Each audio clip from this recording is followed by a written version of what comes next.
So if you subtract 75 from now, what do you get? So we're celebrating 75 years of the University of Ghana. If my history serves me right, it's late 40s that it was founded.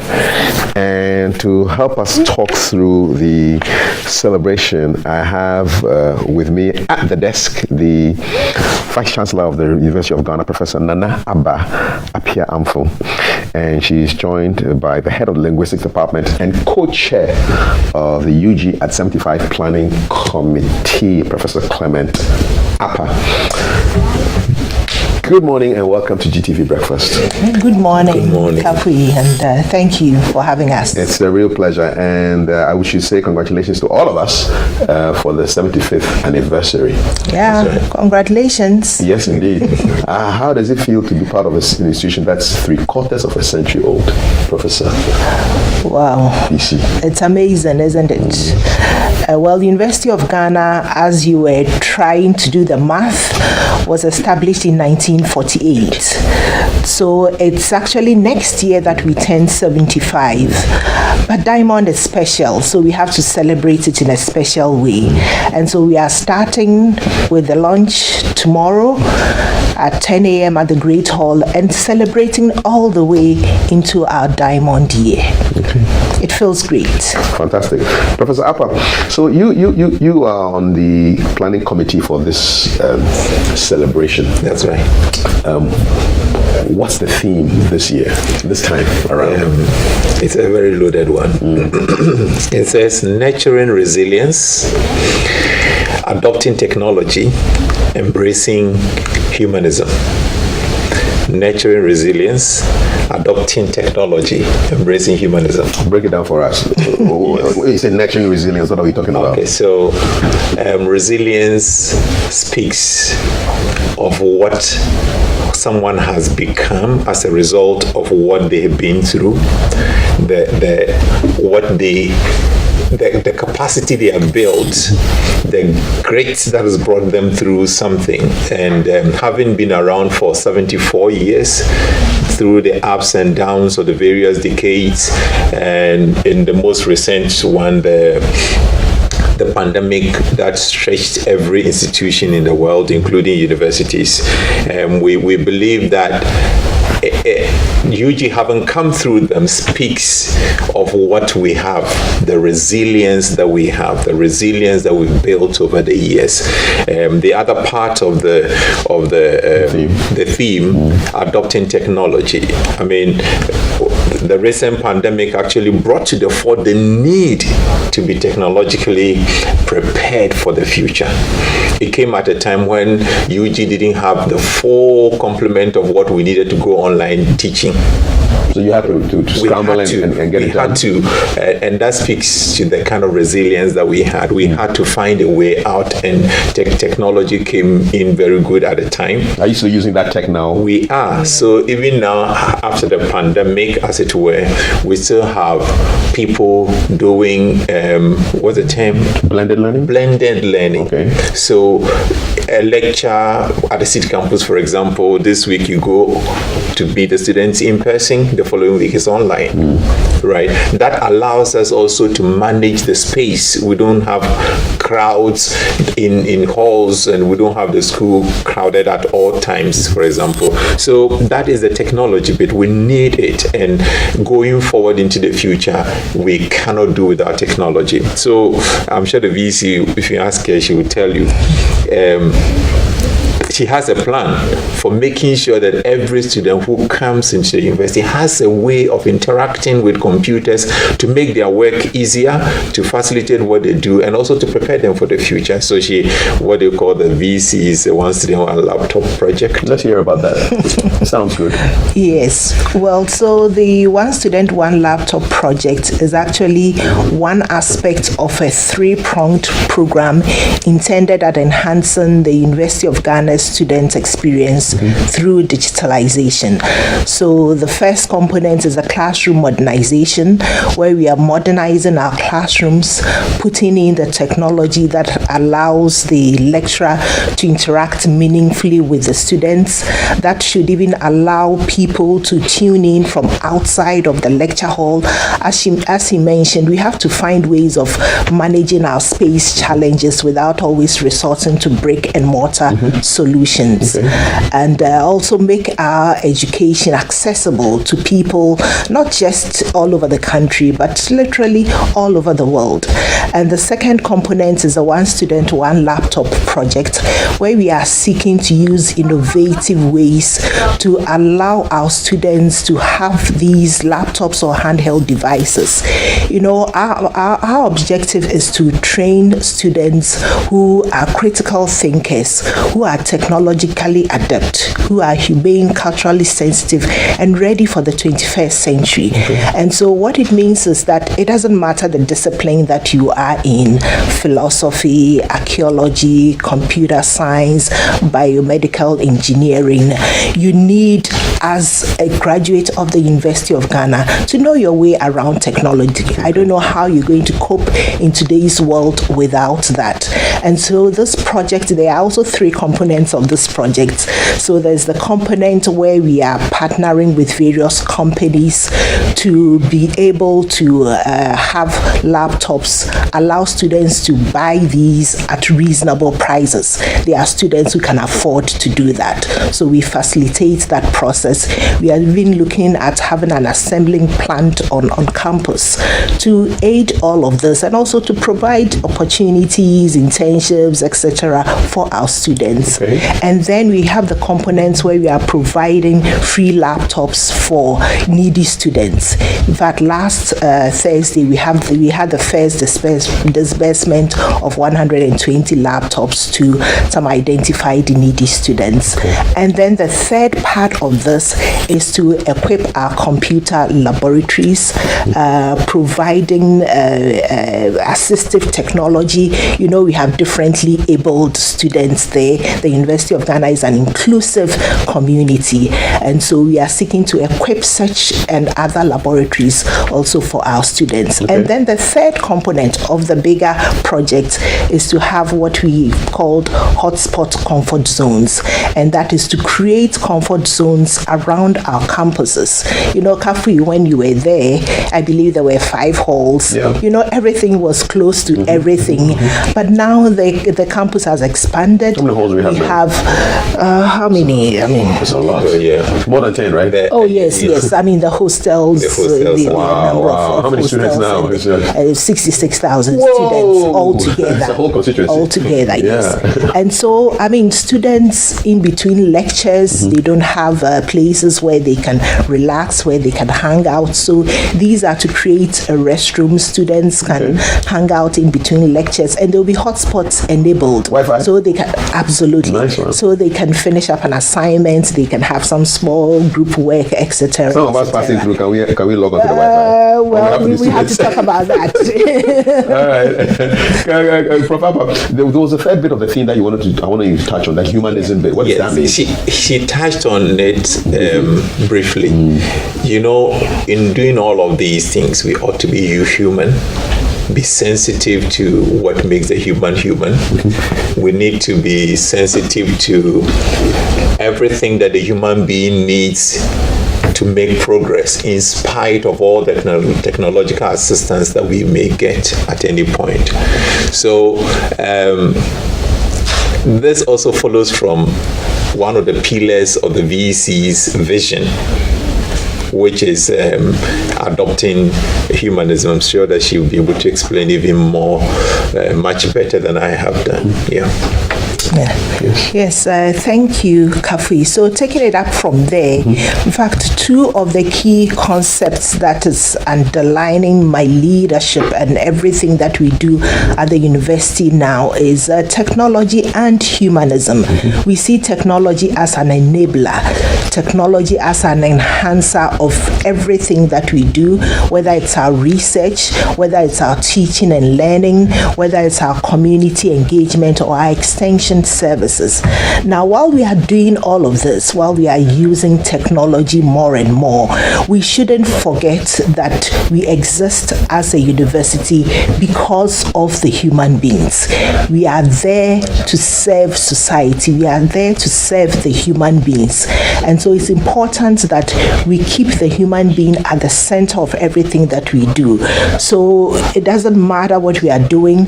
It doesn't matter how much technology we are using. It is there to make the human being better. It is there to create a better society for the human being. So that has to be kept at the center of everything we do. Okay, if you just joined us, I'm here with Professor Nanaba Pierre Amfo, who's the Vice Chancellor of the University of Ghana, and she's been joined by Head of the Linguistic Department and the Co-Chair for the UG at 75 Planning Committee, Professor Clement Appa. Looking forward to counting down to the anniversary, 75th anniversary of the University of Ghana. When is the exact birthday when we can blow the candles on the cake? The exact birthday is 11th August 1948. Okay, all right. Yeah. Okay, so 11th August next year will be exactly 75 years. What are the activities that you've scheduled? And I think I'll speak to the co-chair of the planning committee, starting from tomorrow, which is the launch, right? Yes. So tomorrow at 10 o'clock at the Great Hall of the University of Ghana, we launch the anniversary. We unveil the logo, a very beautiful one, tomorrow at 10 o'clock. Following that, we have a series of activities. And maybe I should add that tomorrow the guest speaker will be the Second Deputy Governor of the Bank of Ghana, Mrs. Elsie Ado-Awaji. And then the three principal officers at the university will be there. Mrs. Mary Chinrehese, the Chancellor, Justice Sophia Kufu, the Council Chair, and the VC. They will also be there speaking. And full female squad. A beautiful one. So three of them are there by statutes. The first three, and so the only guest there is the second Deputy Governor of Bank of Ghana, Mrs. Ado-Awaji. So they will be there to do the launch. We unveil the logo and a 3D version of the logo. So in the course of the year, there will be lectures. The university cannot do without lectures. But what is different about the lectures we'll be having is that it's not going to be your regular everyday academic lectures. We'll have everyday people also giving us what we call keynote addresses. We'll have some of the programs in town, not every one of them on campus. So there'll be some fun games for staff of the university inter-union games. So there's a TEU, there is the UTAG, there is the FUSAG and all that. And the students, there will be various teams that will be playing against each other. Those are the fun ones. But we are not also leaving out the alumni and the children. So for the alumni, they are going to be what we call my UG days, on which day every person associated with the university or has had affiliation with the university puts on something UG.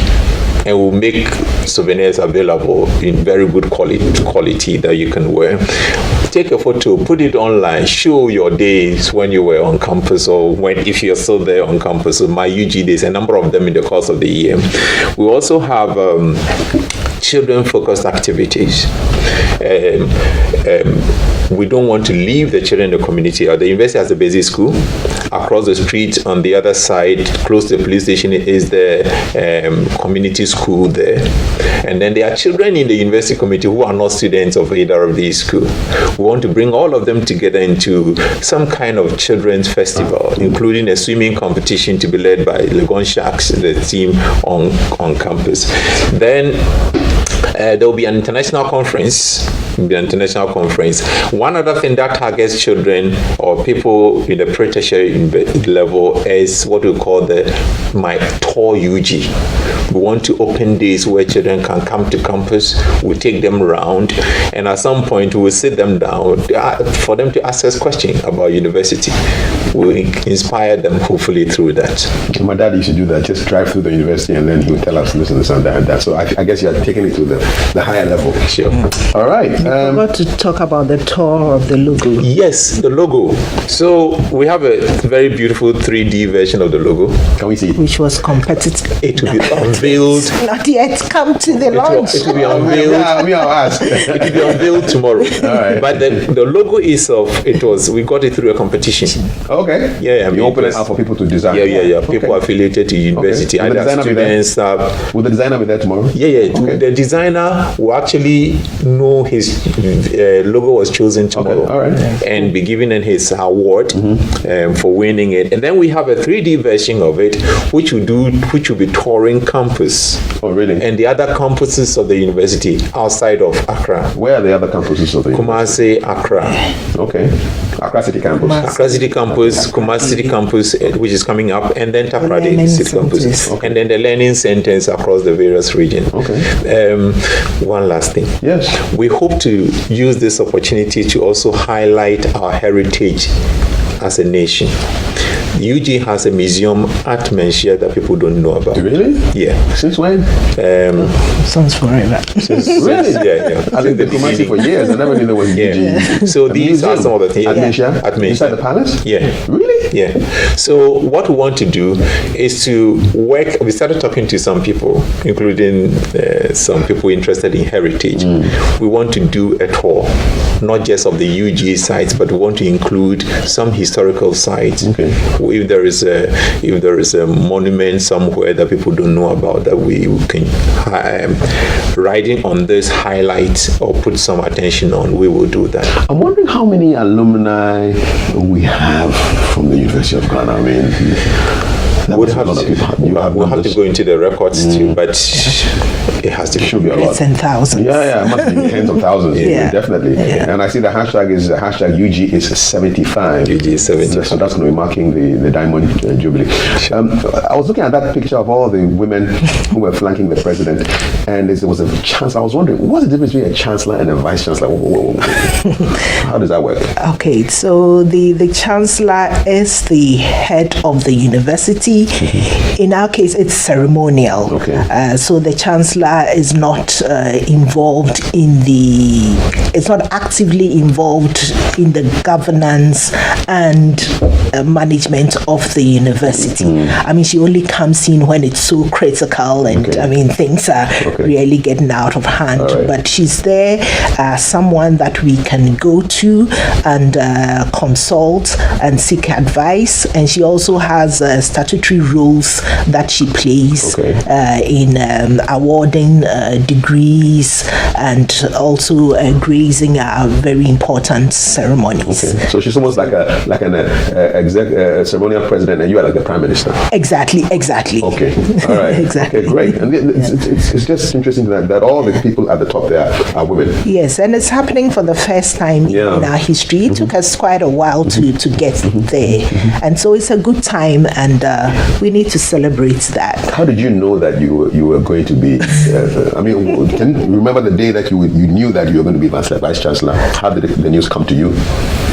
Well, the council deliberated. Well, I mean, I was appointed to act from the 1st of August, and I think I got to know that at the end of July because there was a situation with regard to the process. There was a court case, if you'd remember.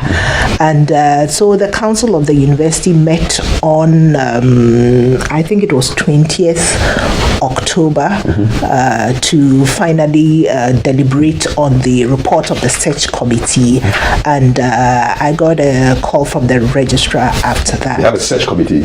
Oh yes. They go searching for a VC? Yes, exactly. All right. It's an open process, and it's advertised openly around the world, and people apply, and the search committee takes us through the process, interview sessions, a whole process. Lots of interviews? Well, I did 2 rounds. Okay. All right. Wow. What's it like to be the VC of an institution like the UG? You know, University of Ghana is a complicated institution. It's a complex university. Let me put it that way. As I mentioned earlier, on more than 66,000 students, we are now working through 4 colleges, we have offices in the central administration. But the interesting thing is that I'm sure that every household in Ghana and even abroad, Ghanaians abroad, have a stake in the University of Ghana, either because they have been there, their parents have been there, their children, their cousins, and all. And so everyone is interested in the University of Ghana and what happens there. And so you have to deal with a multitude of stakeholders. You have your students. These days, the parents are also very much vested and interested in the education of their students. You're dealing with your staff, faculty, and everyone else. It's an interesting job. What motivates you to lead that institution? Well, I think that I have hope in the youth and in the youth of this country. Often we hear that, today's youth, this and that, but I think that they have great potential. I have worked with the youth over the years. They can do amazing things. They have a lot of energy, and if that energy is properly directed, there are amazing things that these people can do. And so that's what motivates me to be there to ensure that do my bit to ensure that the youth and then our students are largely the youth. These days they keep getting younger and younger, that they can look forward to a bright future. Professor Apa, so tomorrow is the big day, big launch. What time? 10 a.m. 10 o'clock? Yep. Okay. All roads lead to Legon.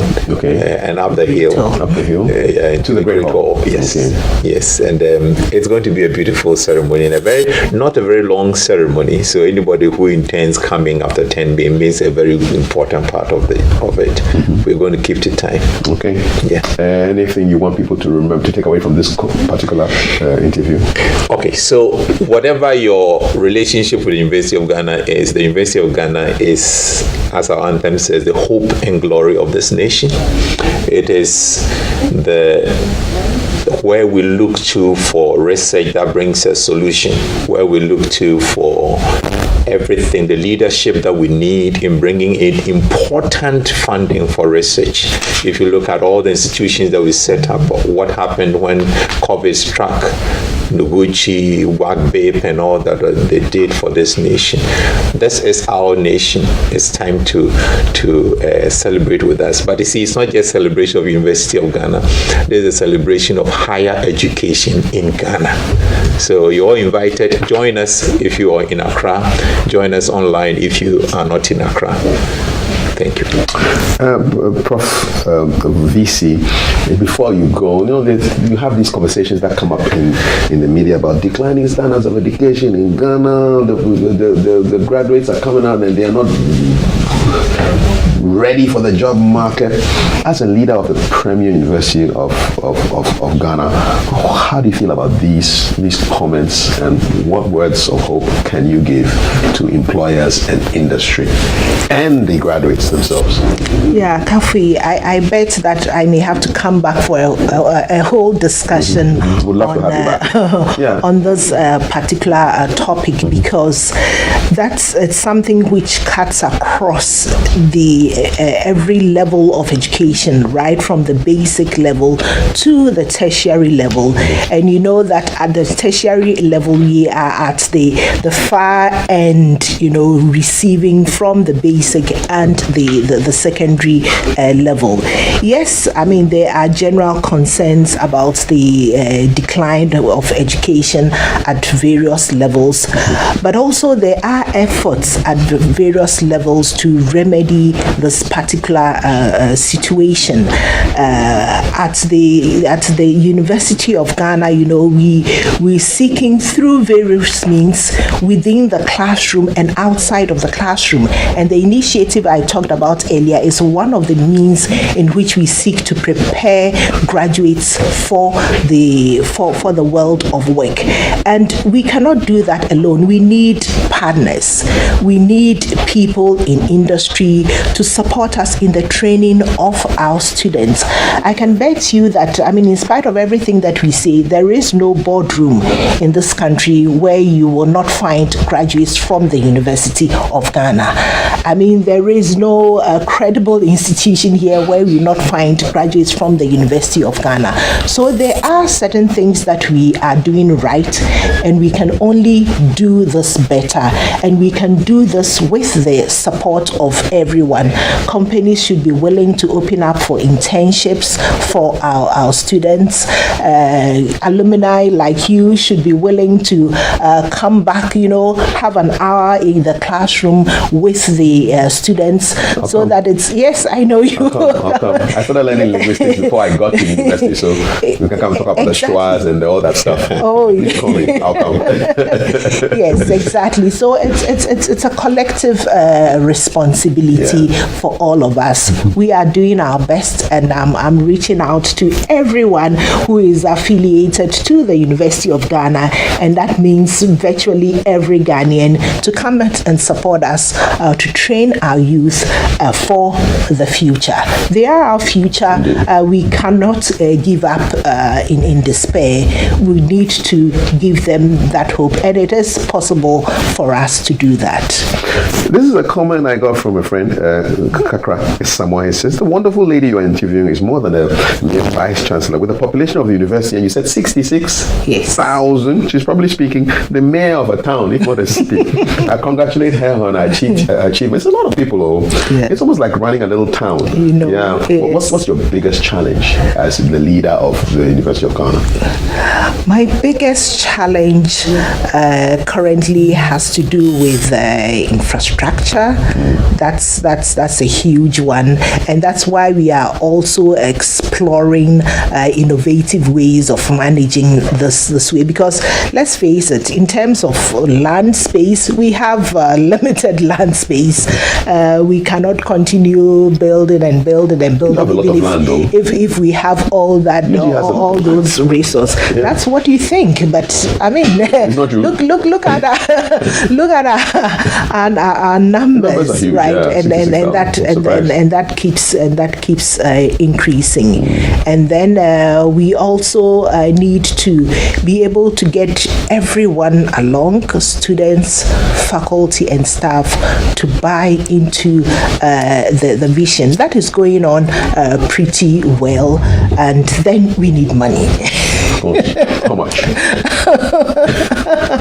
Lots of money. For instance, for the program that I talked about earlier on, that's one student, one laptop.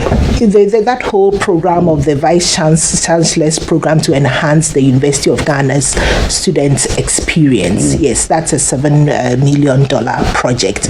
We want to have alumni who are really committed and love their institutions, and that starts with the experience that they have as students. And so that's why we are spending a lot of time, energy, and money to ensure that our students have an excellent experience while they're on campus. Okay, there's a video, and I would like us to just play that video, and then we'll come back here and then wrap it up here with the professors in the studio.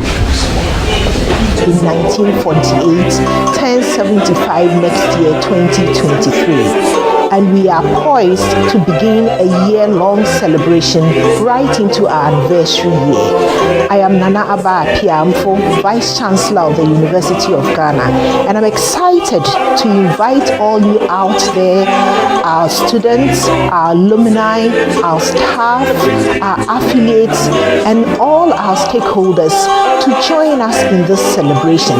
That means everyone in Ghana and a considerable number of people in the Ghanaian diaspora.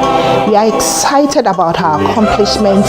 We are excited about how far we have come, and we would like to invite you to join us to celebrate academic excellence over all of these 75 years. We are celebrating on the theme Nurturing Resilience, Adopting Technology, and Embracing Humanism.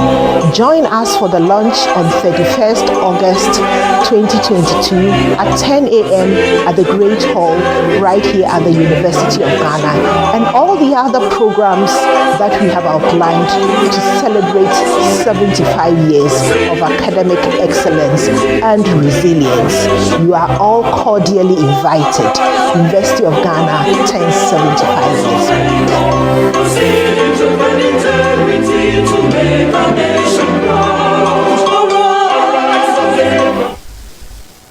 Full disclosures, I was there from 90 to 93, and I think that's the best anthem in the world after the national anthem. Yes. If you think it's wrong, that's your own wala. All right, Professor Alpha, please just repeat our theme for us, and we're good to go. All right, so the theme again is nurturing resilience, adopting technology, embracing humanism. Of course, and it's on Instagram and on LinkedIn. It's University of Ghana. Look for them. On Facebook, Twitter, and Instagram, it's Univ of GH. On YouTube and Instagram. So on YouTube and LinkedIn, it's University of Ghana. Website is www.ug.edu.gh, and you can get in touch with the university. Just Google University of Ghana, and you find the school there. Professor VC, what do the next 75 years hold for the university? We want to make you a prophetess. What do you see in the next 75 years? Well, none of us will be around. For the past 75 years, we have contributed significantly to research. We have contributed to policy, to governance, to training high-quality human resource in the country. I don't see that changing over this next 75 years. We're going to do what we have done well in the past 75 years, even better in the coming 75 years. Okay. I'm just curious about your halls of residence. Where were you? Yes, I was in Mensa Saba Hall. Okay, so you're a Viking. Yes, I'm a Viking. I'm a farmer. You're a farmer. Yes. I'm a fan. You are? Yes. Thank you very much. And we love all of them. Vikings, absolutely. Farmers, absolutely. Water, all of them. Absolutely. So thank you so much. Thank we you. wish you the very best. And UG is 75 is the hashtag. You want to follow that and get all the news you want. My guests have been head of linguistics department and co-chair UG at 75 Planning Committee, Professor Clement Appa. Please invite me to the linguistics department first year. I'll come and teach phonetics. You're invited. Yeah, I'll make my dad proud wherever he is. And the Vice Chancellor of the University of Ghana is Professor Nanaba Apia Amfo. We thank you very much, and we wish you the very best. Thank you. Okay, and those of you who are still talking about the Black Star jersey, forget about the conversation on the Black Star jersey. Listen, Kasapreko can take you to the World Cup. Do you want to watch the Black Stars play live in the World Cup in Qatar? Stick around. The next interview will give you all you need to know. You stay with us. GTV Breakfast. My name is Kafui Day. Valerie is around the corner, and Qatar is just a couple of months away.